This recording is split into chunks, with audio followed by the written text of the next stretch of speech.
Kardashians were a very, very large family, was one of the largest Armenian families around at that time. My whole family was very lucky. They came over before the genocide. We're going to the land of opportunity. We know we'll go there and we'll be fine. The Kardashians wanted to be well educated, and I think they wanted to show that they were a part of the American community. First time I ever went to Robert's house, I ran upstairs and called my mom. I was like, Mom, you're not going to believe this. He's got a tennis court and there's a Rolls Royce in the driveway. And she was like, what? So I was very impressed. I pronounce that Robert and Kris are husband and wife in Jesus' name. And you may kiss your bride. Obviously, Kris's life changed. There wasn't a store on Rodeo Drive in Beverly Hills that didn't know Kris by her first name. One day, Robert called me up and he said Kris was involved in some extracurricular activities. Obviously, wasn't being taken care of at home. Why does anyone have an affair? I just had never realized how, when she was married to Robert, how controlling he was. Yeah, there were some odd things in that marriage. I mean, like Robert Kardashian never felt that Kris was that bright and that knowledgeable, and she was much younger than him when he married her. Many of these women, were having affairs with their tennis instructors, their golf instructors, and people that they would see at the country club. It wasn't with their husband's colleague or with their doctor or somebody like that. It was with the people who came in to service them. I am certainly guilty of screwing things up. She told me Robert didn't want to be generous and didn't want to keep her in the lifestyle that she had been accustomed to. There was no prenup to protect her, and I think he was a very smart lawyer. It was not pleasant. What is so strange is that the siblings only inherited personal items from him at the end. His Bible went to Kim. The rest of it all went to his brand new wife of, get this, 6 weeks. You're left with these lousy circumstances for sure, but you just, you have to pick up the pieces. You have to teach your kids that, life goes on. Robert Kardashian Sr. was born on February 22, 1944, in Los Angeles, California, to Armenian-American parents, Arthur and Helen Kardashian. Robert, the youngest of three, was raised in the upper-middle-class neighborhood of View Park, Windsor Hills, with his older brother Tom and their older sister Barbara. After immigrating to Southern California from Armenia in the early 1900s, Robert's grandfather, Tatus Kardashian, met and married Hama Shakarian. With his brothers, Tatus founded Great Western Packing, a meatpacking company located in Vernon, California. By the time Robert's father, Arthur, took over the family business, along with his son, Tom, Great Western Packing was one of LA's most successful meatpacking operations. Because of their success, the Kardashians were known as a well-respected, powerful, and affluent family with alleged connections to the mob. But in the early 1970s, the family business would face legal troubles when federal prosecutors launched an investigation into the suspected corruption of Vernon's meatpacking industry. According to author Jerry Oppenheimer, who penned the book The Kardashians, an American Drama, Great Western Packing was at the center of their investigation. And on March 19, 1974, Tom Kardashian would be arrested by the FBI and charged with bribery or offering to bribe U.S. Department of Agriculture inspectors. In an interview with Oppenheimer, Tom said, "Believe it or not, it all started with the federal meat inspectors and the federal meat graders, and they were the ones that could coerce and hold us hostage if we didn't do certain things like give gratuities and pay those guys to just do their job. The FBI took me in handcuffs out of my plant in front of all the people because I was the general manager running things. It was totally unexpected. I was taken to the federal building in Los Angeles and booked." According to Oppenheimer, Tom Kardashian was one of 13 men from 5 meatpacking firms indicted by a federal grand jury on charges of bribing U.S. Department of Agriculture meat graders.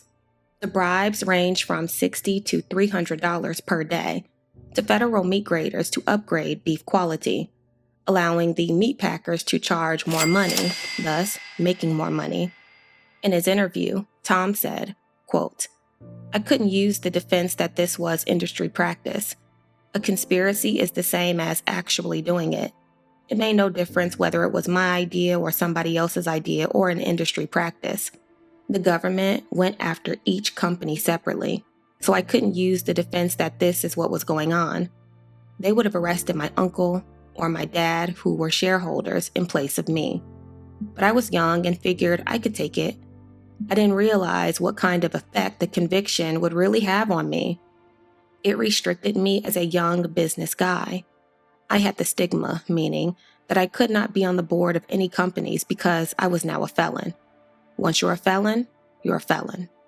Tom Kardashian would plead guilty to bribery charges and avoid jail time. Tom's arrest would be seen as a disgrace to the Kardashian name, and it would be a family secret for decades. Having witnessed his brother get caught up in the family business, Robert Kardashian wanted nothing to do with it. Instead of following in the footsteps of the men in his family, Robert had other plans for his life. After graduating from USC with a degree in business administration and psychology, Robert went to study law at the University of San Diego School of Law. Upon completing law school, Robert found work at an Armenian-American law firm based in Beverly Hills. According to his childhood friend, Joni Migdal, Robert wanted to get away from the corruption and criminality that existed in his family business. In an interview with Oppenheimer, Joni said, quote, "His whole family wanted him to join that hierarchy of Armenian business people, and Robert made a conscious decision to not have any part of that business." The Kardashian family was a powerful meatpacking company back in the 1970s in Los Angeles. And Robert's brother, Tom, who was the uncle of Kim and Courtney and blah, blah, blah, was running the company and was bribing U.S. government meat inspectors to give Kardashian meats a better grade than what they actually were. So when a housewife went to the local supermarket in L.A. and bought a steak that she thought was prime, she was actually getting one that was of a lower grade choice. Oh my gosh. Oh, that's horrible. Okay. Very corrupt company. He was arrested, indicted, convicted, and 20 years later, living under a cloud as a felon, and the family secret kept by Kris, et cetera, he receives a pardon from none other than President George H.W. Bush. In the last days of Bush's presidency, he gave out just a handful of pardons, and Robert and Tom Kardashian was one of them. It's still a mystery as to why. It's a mystery. Okay, so we can't explain that? There's no way? Well, when I talked to Tom about it, and the government won't give up any records about why Kardashian was pardoned, but Tom told me that he didn't, wasn't as a result of giving Bush any campaign contributions or anything like that. For some reason, he got it. Following his brother's bribery scandal, Robert Kardashian became a born-again Christian, as he wanted to cleanse himself from the shame and embarrassment he felt as a result of his family scandal. According to Joni, Robert prayed daily, carried a Bible with him everywhere, and publicly declared Christ as his Lord and Savior. In the mid-70s, Robert would attend a Bible study held by evangelical pastor Ken Gullickson, who would go on to become Robert's spiritual advisor, minister, mentor, and one of his closest friends. Ken would also go on to officiate Robert's marriage to his first wife, Kris Jenner, then known as Kris Houghton. Robert Kardashian first met Kris in 1974 at a racetrack in Del Mar, when she was 19 and he was 30. At the time, Kris was engaged to pro golfer Cesar Sanudo and living with him in San Diego, California. But despite Kris being engaged to another man, she and Robert began having an affair. After coming home from work one day in 1975, Caesar would be shocked to find his fiancée in bed with another man. In an interview with Oppenheimer, Caesar's friend Jack said, quote, "Caesar called me at 3 a.m. He was so crazed and upset. I thought something had happened, like an accident. But he told me, and I've never forgotten the words, 'I found that B in bed with a sleazy Armenian. I could have killed the mother effer.' I never heard such language from Caesar because he was a pretty clean-cut guy. He called Kris a whore and a slut and kept using the C word and everything else in the book. I thought he was going to burst a blood vessel. I really felt sorry for Caesar because he was a great guy and she was lucky to be with him, and she just screwed him over." Upon catching Kris in the act, Caesar broke up with her and kicked her out of his house. According to Oppenheimer, the breakup hardly affected Kris, as she began dating Robert right away. In Kris's eyes, she had hit the jackpot with the lawyer, who owned a house in Beverly Hills and drove a Rolls Royce. But despite feeling like she had found the one, Kris would be in for a rude awakening when, out of nowhere, Robert dumped her for Priscilla Presley. In Kris Jenner's 2011 memoir, All Things Kardashian, she claims that she broke up with Robert when he proposed to her after just 3 weeks of dating. As Kris put it, she was too young to accept his proposal and needed to live life a bit more. Oppenheimer, however, writes that Kris's version of events is simply not true. He claims that after interviewing some of Robert's closest confidants, they told him that this supposed proposal never happened. According to his sources, Robert ended things with Kris because 1, he felt that she was too young for a serious relationship, and 2, he had his eyes on Priscilla Presley, someone he thought was better suited for him. Robert and Priscilla would have a whirlwind love affair from 1975 to 1976. According to his friends, Priscilla was a, quote, "sweet, beautiful woman and a nice fit for the lawyer." Robert saw a lot of potential in Priscilla and told his friends that he could see himself marrying her and starting a family. But according to Larry Cranes, another longtime friend of Robert's, a few obstacles stood in Robert's way, one of them being Priscilla's ex-husband, Elvis Presley, whom she divorced in 1973. In an interview with Oppenheimer, Larry said, "Robert told me Priscilla would get incoherent phone calls from Elvis, and she would put the receiver on the pillow between them and let him listen. Bob told me that Priscilla was terrific and nice, but this guy Elvis doesn't stop controlling her, didn't want her going with anybody because they had Lisa Marie, and Elvis was very involved in that. Robert was very bothered by all of that. So one thing led to another, and I guess Robert felt that he couldn't take the pressure that Elvis was putting on Priscilla, and he basically broke it off with her and said, 'This isn't going to work,' and that was that." Contrary to Larry's version of events, in that Robert broke up with Priscilla, Joni, who was also friends with Priscilla, had a different account. According to Joni, Priscilla terminated the relationship because Robert tried to mold her into a traditional Armenian housewife. In an interview with Oppenheimer, Joni said, "Priscilla eventually ended things with Robert because Robert had begun trying to control her just as Elvis had done, and that infuriated her. Robert was hoping to turn Priscilla into his version of a domesticated Armenian housewife. Priscilla once tried to make dinner for Robert because he kept asking her. He wanted her to be more of a housewife. So Priscilla said that one night she cooked asparagus, and she made this, and she made that, and we both laughed about it because he was very picky about what he ate, and she went out of her way to make it perfect for him, and he hated it. He did not like it. She said that after that meal, he never suggested that she make dinner for him again. Priscilla was hurt and insulted. Priscilla was honest with him and made it clear that marriage wasn't in the cards. She told him, "Look, I'm not going to marry anyone until Elvis dies." Believe it or not, Kris Jenner, the matriarch of the Kardashian clan, was not Robert Kardashian's first love. At the time she really wanted to marry him, he found another woman to have an affair with, and that was Elvis Presley's wife, Priscilla Presley. They were then separated and divorced. Kris, at that time, went off to become an American Airlines stewardess, totally jealous of what was going on. According to Jerry Oppenheimer's new biography, The Kardashians, an American Drama, Elvis demanded Priscilla end the relationship with Robert. Robert went on to marry Kris in 1978. Kris Jenner comes from a very blue-collar family.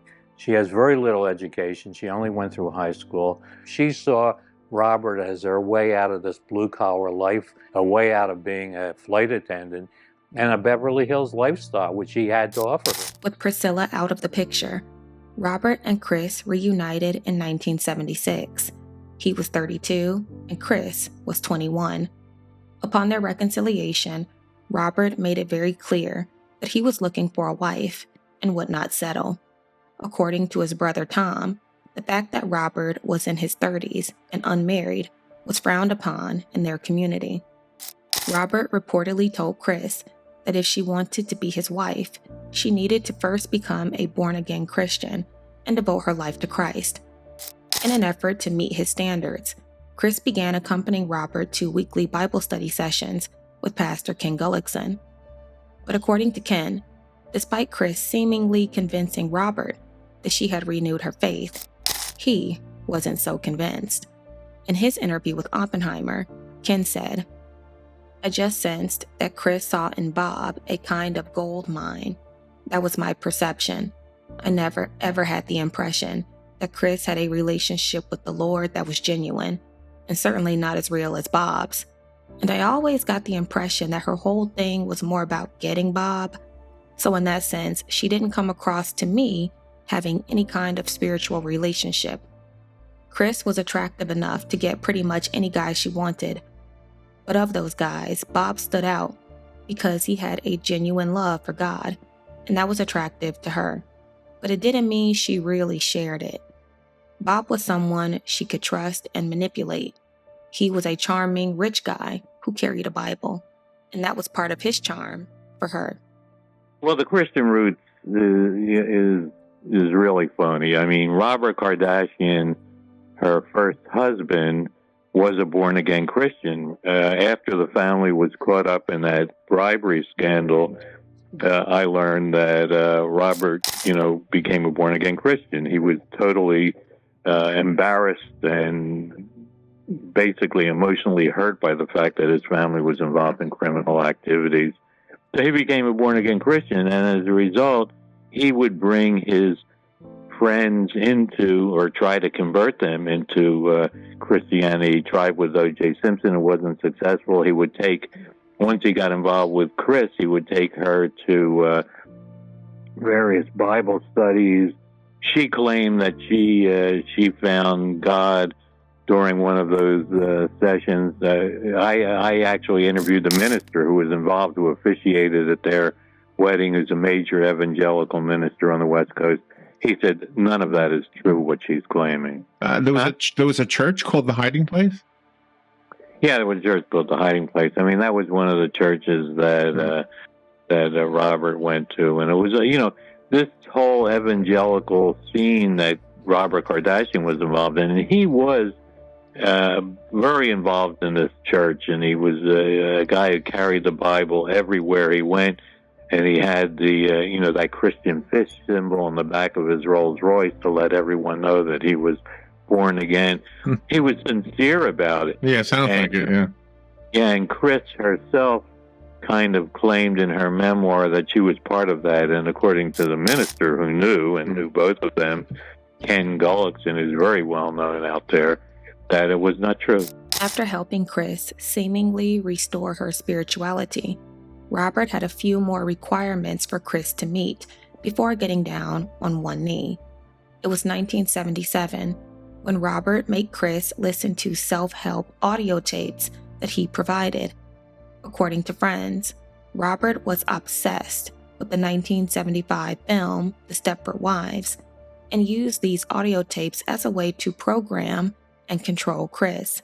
In an interview with Oppenheimer, Joni said, "The Stepford Wives had blown Robert's mind.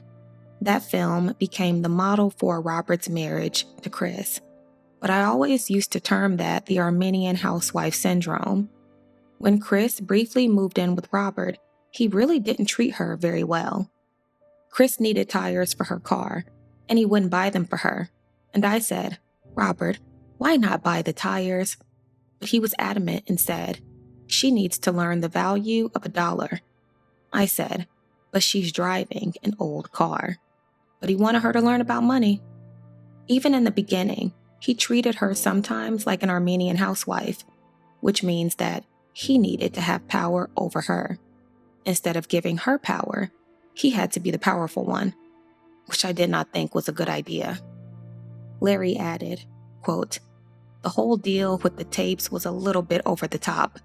Kris would say, 'Oh God, I have to finish these tapes before the week's out because we're going to talk about them.'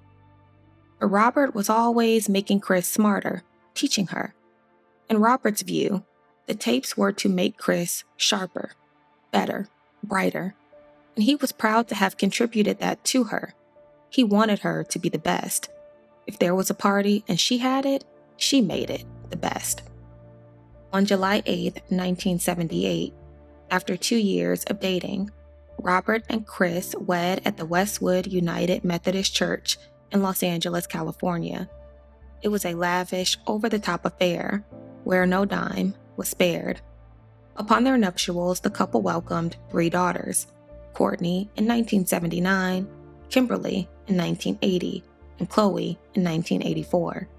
They would also go on to welcome a son, Robert Kardashian Jr., in 1987. From the outside looking in, they were a beautiful family, living a dream life in Beverly Hills. But according to Robert's pastor, Ken Gullickson, cracks in Robert and Kris's marriage were apparent from the start, and as time went by, they would only get worse. According to friends, Kris grew tired of Robert's need to control and monitor her spending. She grew tired of being a traditional housewife. Kris wanted to go out, party, and get back some of the life she believed she missed out on. In an interview with Oppenheimer, Joni said, "Robert was a very strong disciplinarian, very firm, and he was that way with Kris, and that was the problem. What started out to be good for Kris didn't want anymore. She had enough of his controlling ways and strong ideas. Kris had her own ideas about what she wanted to do with the rest of her life. Kris was only 19 when Robert met her, and she was young and beautiful, and Robert molded her, and Robert helped her to become a strong person. And what happened was he became very possessive of her, and she fought that. Kris did not want to be possessed, and the harder Robert tried, the more Kris backed off. And I was hearing that from both of them. He wanted her to be the perfect Armenian housewife, the perfect cook, the perfect party maker. When he met her, she was poor with not much education, but Robert taught her everything. Finally, she rebelled against Robert, against his rules and what he really valued. Robert really loved Kris. He thought that relationship was going to be the lasting relationship. Kris would tell Robert, "I need to go out. I need to have fun. I want to have fun." And she would go out and stay out really late. She would go out drinking with the wife of a very powerful Hollywood executive who had a boyfriend. And Kris was coming home at 2, 3 in the morning, drunk. And she would tell Robert, "I need my freedom. I need my independence. I have 4 kids and I have not lived life." She cheated on him because she believed he cheated her out of life, that she married him when she was young, and that she never had a chance to go out and be herself. I just had never realized how, when she was married to Robert, how controlling he was. Yeah, that's an interesting part of it. I mean, I think people who are familiar with the story or will become familiar with it when they read my book. Kris was really known as someone who cheated on Robert, and that's what ended their marriage. But during the course of that marriage, he was very dominant in controlling her. she comes from unlike Robert, who came from a very upper middle class family. Robert had a law degree, blah, blah, blah. She came from blue collar roots. I mean, her mother, when Kris was 16 years old, was telling her, go out and find a rich guy and marry him, which she did eventually. She had no interest in going beyond high school.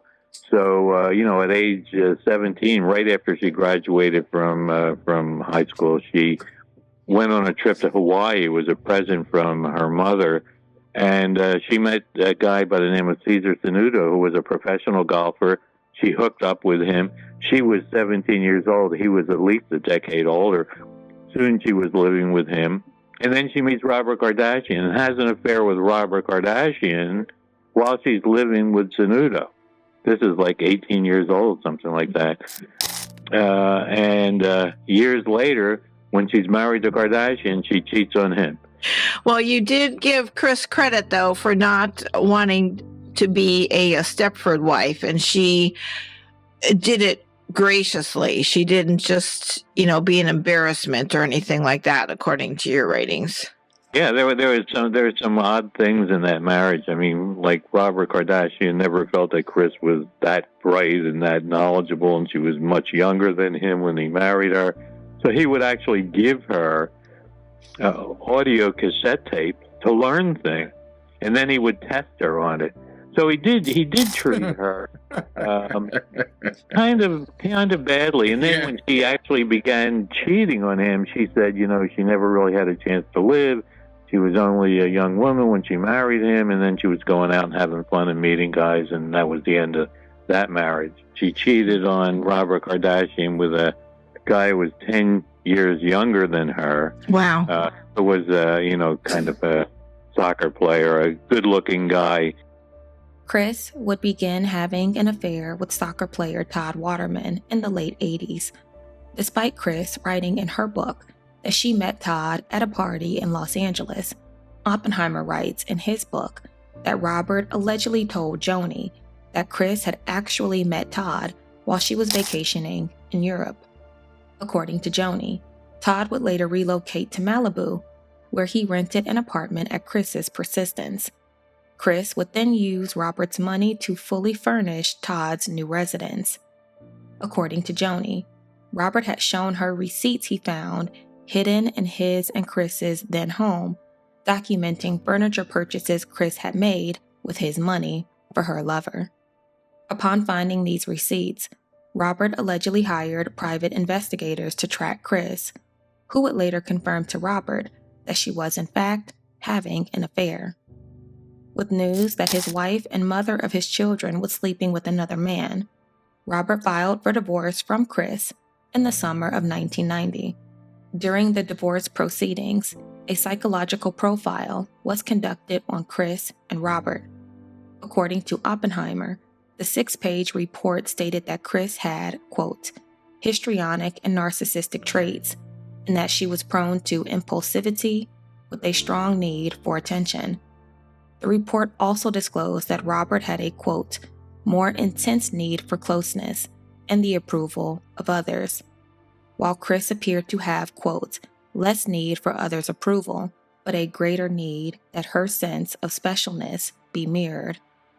Oppenheimer writes that the profile went on to state that Kris had a, quote, Cinderella attitude, where situations resulted in everyone living happily ever after, and that Robert was viewed as, quote, impulsive when overwhelmed. During their acrimonious divorce, Robert and Kris struck a deal that allowed Kris and the children to remain at the marital home for 6 months, or at least until Kris found other housing. At the time, Robert was content in knowing that his children would be able to maintain their residence for the time being. But upon moving out, he would be in for a shock when he learned that Kris's new boyfriend, former Olympic gold medalist Bruce Jenner, now known as Caitlyn Jenner, moved in. According to Joni, Robert was infuriated to know that another man was living in his home with his children. And to make matters worse, when Bruce and Kris finally moved out, they reportedly trashed the home. Joni told Oppenheimer, quote, "When Kris asked Robert to move out of the house, he moved into my house, and Bruce Jenner moved into his house. Robert was devastated, and he turned from being the sweet, wonderful friend I had for a lot of my life to being an angry, unsettled, depressed human being. I have always adored Robert. He and I have always been best friends, but he just changed with that whole thing with Bruce moving into his house.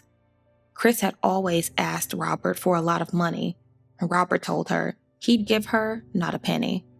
But she needed lots of money to support the kids. So I said, Robert, you've got 4 kids, and now she has the kids, and you've got to support them. And he finally gave it to her, but he gave it to her unwillingly and with anger. And that's when he first started getting sick with serious acid reflux. He had never been an angry man, but with the divorce, he became an angry man. We'd talk about his anger, about how Kris could do this to him, how she could have Bruce move into his home. Robert was not happy. He was very angry and devastated. When they eventually left that beautiful house, it was a mess. I was there when Robert was walking through after they all left. The kitchen was trashed. There was food everywhere. They had this quilted wallpaper and there was paint on it and crayon markings. They had just done everything they could to trash the place. Robert had spent so much money fixing it up when he bought it, so he was amazed, because it now looked like a squatter had come into the house and just written on the walls, damaged the place. It was horrible. There was writing all over the walls. The kitchen was burned. When Robert moved back in, the house was a mess, and that made him really angry. In a recent episode of House of Kardashian on Peacock, a show about the rise of the Kardashian-Jenner empire, Caitlyn Jenner reveals how she went to bat for her ex-wife during her divorce from Robert. He was doing everything to kind of make her life miserable. I saw what was going on from the outside and just said, this is, ridiculous. And so I called Robert up and said, hey, let's go to dinner. We met at Hamburger Hamlet on Sunset Boulevard. Just the 2 of us in a booth in the back. And I basically said to him, look, Kris is moving on. Okay, sorry, but she's moving on. I said, I can take over from here. So let's just make this final signing of the papers as simple as possible. And he did. 1 month after finalizing her divorce from Robert Kardashian, Kris married then boyfriend of 5 months, Bruce Jenner, on April 12, 1991. The newlyweds would move into a rental house in Malibu. According to Joni, because Kris was a stay-at-home mom and Bruce was in financial despair, they lacked the funds to pay for the rental. In an effort to ensure that his children had a place to live, Robert reportedly put up all of their required money for Kris's new place. With Kris having moved on with Bruce Jenner, Robert Kardashian would move on and begin dating a woman by the name of Denise Shakarian, his 3rd cousin. Denise was the widow of filmmaker H.B. Toby Halicki, who was best known for his 1974 film, Gone in 60 Seconds. Upon Halicki's untimely death in 1989, he left behind a multi-million-dollar estate. Wrapped up in a legal battle with the Halicki family over his estate, Denise brought on her cousin Robert Kardashian to assist. From there, a romance would develop, and the couple would be engaged for 6 years. According to family and friends, Robert and Denise were a wonderful couple that had so much potential. But all of that changed in 1994, when one of Robert's best friends, former football star O.J. Simpson, was charged in connection with the brutal slayings of Nicole Brown Simpson and Ronald Goldman. In an effort to support his friend, Robert joined O.J.'s defense team in what would be a high-profile case. Though Simpson would later be acquitted, Robert's involvement in the case would ruin his personal and professional relationships. In her interview with Oppenheimer, Joni said, "No one ever turned their back on someone like they did on Robert over the OJ thing. We would be driving in his convertible and people would spit on him. Many of his friends wouldn't even talk to him. No one wanted to do business with him. He really believed that by doing what he was doing with OJ, that he would have opportunities to become a paid public speaker and talk to audiences about friendship, about faith, but that opportunity never arose. It was very sad for him, and he was very depressed that none of his good intentions were ever honored or recognized. Everybody turned their back on him. Robert thought he would exit the case as a national hero, as the ultimate friend. Instead, he would be demonized as much as the acquitted defendant whom he had stood by. There would be anonymous midnight calls threatening his life and the lives of his children, and he would be virtually blacklisted in the Beverly Hills Society. What is your relationship today with O.J. Simpson? The relationship is not the same as it once was, nor will it ever be. Why not? Because I have doubts. You will testify at Simpson's civil trial. If called, I am on the witness list. Will you say you had doubts? If called, I'll tell the truth, Barbara. If you had to do it all over again, would you have stood by your friend? To endure death threats on my life, to endure death threats on my children's lives, to lose a fiance, to suffer in my personal business. Because she was upset about this whole Because the trial just took its toll. To have all these things happen to me, I would honestly say no, I would not get involved again. How do people treat you today? Not good. People, I guess, think I had something to do with this. Did Simpson ever say to you, Robert, I appreciate this, I know what you did? No. Would O.J. Simpson have done this for you? No, I don't believe he would, Barbara. You are a very religious man. Will O.J. Simpson go to heaven? I'm not God, Barbara. Following the trial, Robert and Denise called off their engagement. Denise's mother told Oppenheimer that the stresses and strains of the case had been too much for Robert and Denise to bear, thus putting an end to their years-long love affair. But according to Oppenheimer, there was another reason why Robert and Denise called off their engagement. In his book, Oppenheimer writes that Robert allegedly had an affair with Sean Chapman, a lawyer on OJ's defense team. According to Oppenheimer, Robert fell in love with Sean, and Sean fell in love with Robert. But despite their feelings, Robert couldn't fully commit to Sean, not because he was engaged to Denise, but because Sean was Black. An anonymous source told Oppenheimer, quote, Robert realized that because Sean wasn't white, that he couldn't get fully serious with her, and that was the part where he had to give up. Sean was devastated because she really loved him, and I think he really loved her much more than he had loved Denise. Sean was smart and lovely and a wonderful person. He told me he loved her, but had to come to grips with his own biases, his racial biases. It didn't matter that his best friend was OJ. He just knew that he could never give Sean a commitment the way that she wanted it because of her race. Following the trial and his split from Denise, Robert went through a very depressing period. Without much money coming in, the once successful lawyer and businessman was now strapped for cash. In an effort to get back on his feet financially, Robert wed former Miss Tulsa, Janice Lynn, in 1998. According to friends, it was a short-lived marriage that never should have happened in the first place. In his interview with Oppenheimer, Larry said, Robert was lonely, and he was also in bad shape financially. He assumed through her that she was very wealthy, because she told him so. She was wealthy to a degree, but I don't think she was as wealthy as she told him, and her money came from the death of her husband. Robert told me, I think I can marry this girl. I said, do you love her? And he said, I don't know what love is anymore. But when I got to know her, I didn't feel the love.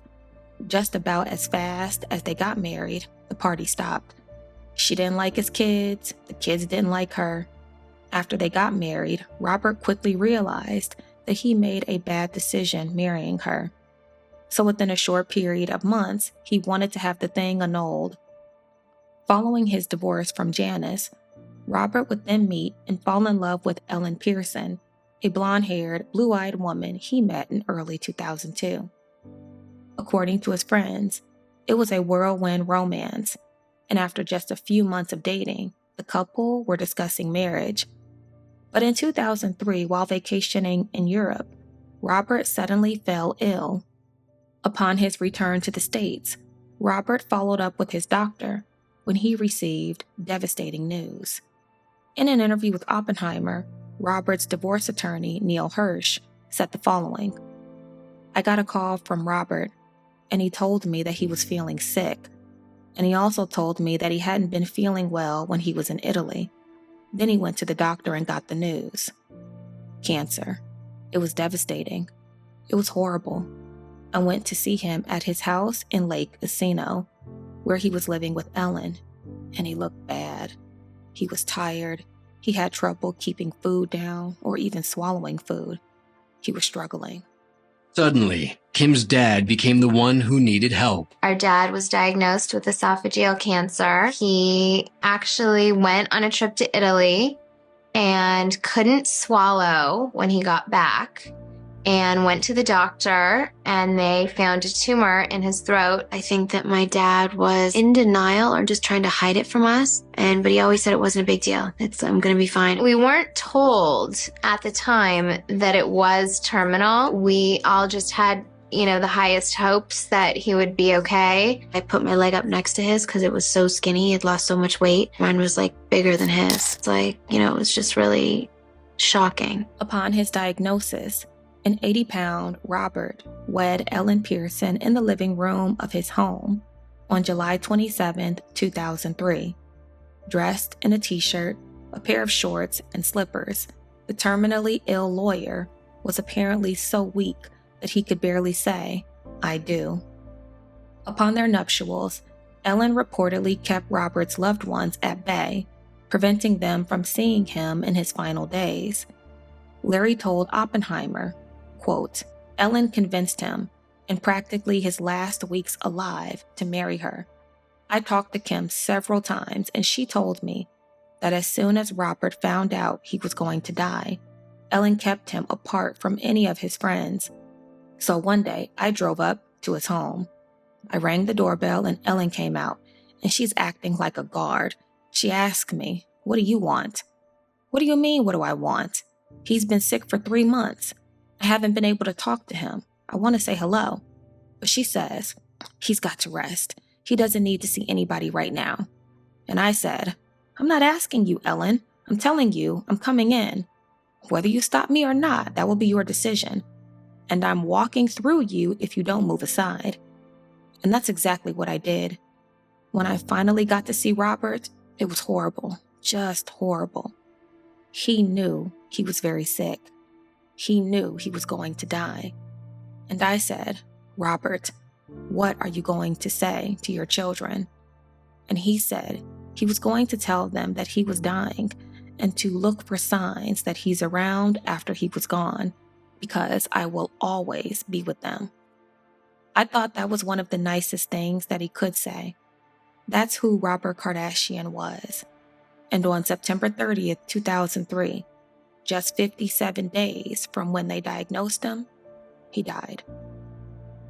On September 30th, just 2 months after he was diagnosed, Robert Kardashian lost his battle with cancer at the age of 59. It was a horrible, horrible time. It was just so fast and so unexpected and such a shock, to all of us. You're left with these lousy circumstances for sure, but you just, you have to pick up the pieces. You have to teach your kids that, life goes on. I think that you go through life and you don't want to have any regrets. But I think that the one thing I wish I could take back in many ways was getting a divorce. It was a very selfish thing to do when I look back on it. And I'm so sorry for, ruining that perfect union that we had. I feel like you still probably carried some of that pain with you when you got sick. And the one thing that I'll never be able to change is that I wasn't there for you. And I'll always live with that guilt and that pain. But I came here today to leave it here so that I can go home and be a good mom and a good wife. And I'm really sorry. And I'll always love you. A decade after Robert Kardashian's death, Kris Jenner and the Kardashians launched a legal battle against Robert's widow, Ellen Pearson. On April 4th, 2013, Kris Jenner and the Kardashians sued Pearson for selling Robert's diaries and photos to tabloids. In the lawsuit, Kris stated that this property belonged to her children and that Pearson's actions infringed upon the copyrights they owned. In the complaint, plaintiffs allege that Robert's tangible personal property was meant to go to his children and that Pearson had kept the writings and photos with the intent to one day capitalize on and exploit the valuable property and celebrity of the famous Robert Kardashian, and or deprive the Kardashian siblings of the benefit of private information and memories about their father.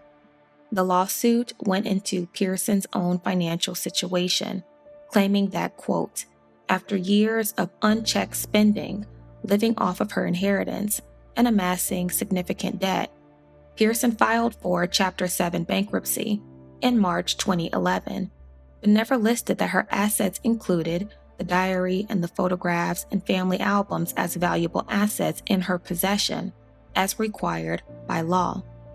In his diaries, Robert wrote about the dissolution of his marriage to Kris. He talked about her infidelity and how much it affected their family. He accused Kris of being physically violent with Kourtney and Kim. He also discussed concern over whether or not he was the biological father of Khloe Kardashian. The contents of Robert's diaries included sensitive information about Kris Jenner and the Kardashians that they did not want out. The lawsuit cited In Touch Weekly and Life and Style magazines as the publisher of the stories that contain excerpts from Robert's diaries. It should be noted that over the years, Kris has claimed that after their acrimonious divorce, she and Robert became best friends who talked on the phone daily. But according to Pearson, this is a false narrative. In her lawsuit, Pearson claims that Kris embellished her relationship with Robert in order to capitalize off of his name. In the lawsuit, Pearson stated, quote, the revelations in Robert Kardashian's diaries are inconsistent with Kris's portrayal as a loving and caring mother who puts her children first. Robert's diaries and notes expose Kris as a manipulative and devious mother and ex-wife who simply used and exploited her children and family.